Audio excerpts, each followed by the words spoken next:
একবারও বলি নাই স্কুল কলেজ ছেড়ে দিয়ে আমগো মতো টুপি লাগাইয়া বুজুর্গ হুজুর হইয়া যাও, একবারও বলি নাই রে বাবা। তো এত কষ্ট করে বয়ান করে কি বলতে চাই? আমি একটা কথা বলতে চাই রে বাবা, আমি শুরুতেই বলেছিলাম চাকরি করা ইবাদত, ব্যবসা করা ইবাদত, স্কুলে পড়া ইবাদত, কলেজে পড়বা ইবাদত, মাদ্রাসায় পড়াই লাগবে, না পড়লে জাহান্নামে যাইবে, কথা বলার কোনো সুযোগ নাই। ও যুবক, তুমি যেই লাইনে থাকো কোনো বাধা নাই। তবে তুমি ডাক্তারি পড়ো আলহামদুলিল্লাহ, ইঞ্জিনিয়ার হও আলহামদুলিল্লাহ, তুমি একজন প্রফেসর হও কলেজে পড়ে আলহামদুলিল্লাহ, তুমি ইঞ্জিনিয়ার হও, ডাক্তার হও, প্রফেসর হও, তবে আমার ছোট্ট দাবি বেয়াদব হইও না।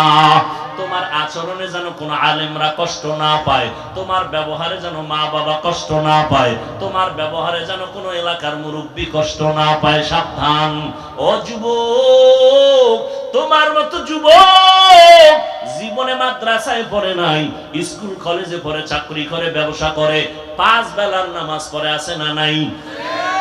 তুমি কেন পারো না? আল্লাহর কাছে কি জবাব দিবা? কয় দিনার বাহাদুরি। এমন কোন দিন নেই যুবকের লাশের খবর নাই, পানির নিচে লাশ, গাড়ির নিচে লাশ, ঘুমের বিছানায় লাশ। যুবকের মরণের খবর কয়দিন আর বাঁচবি রে যুবক? স্কুলে পড়িয়াও তোমার মতো সন্তান যদি নামাজ পড়ে, তুমি কেন পারবা না? তোমার মতো যুবক র্যাব, আর্মি, পুলিশ, বিডিআরের চাকরি করে নামাজ পড়ে, তুমি কেন পারবা না? গাড়ি চালায় ড্রাইভার, নামাজ ছাড়ে না, তুমি কেন পারবা না? ও বৃদ্ধ বাবাজি, আপনার মতো বুড়া মানুষ লাঠি হাতে নিয়ে মসজিদে গিয়ে নামাজ পড়ে, আপনি কেন পারেন না? ও পর্দার আড়ালের আম্মা জান, আপনাদের এত সম্মান আল্লাহ দান করেছেন।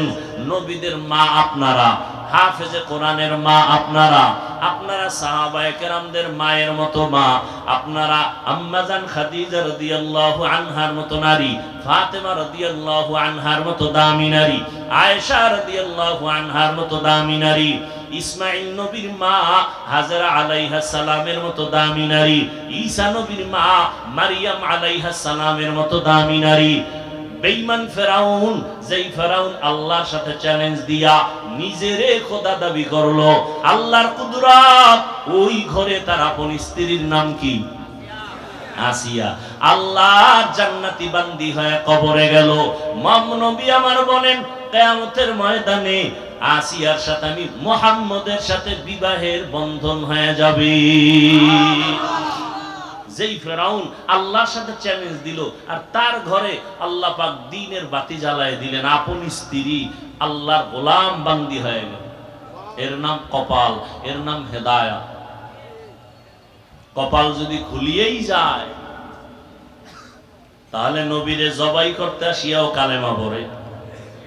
আর কপাল যদি পুড়ে যায়, নবীজির বয়ানেও কালেমা পড়ে না।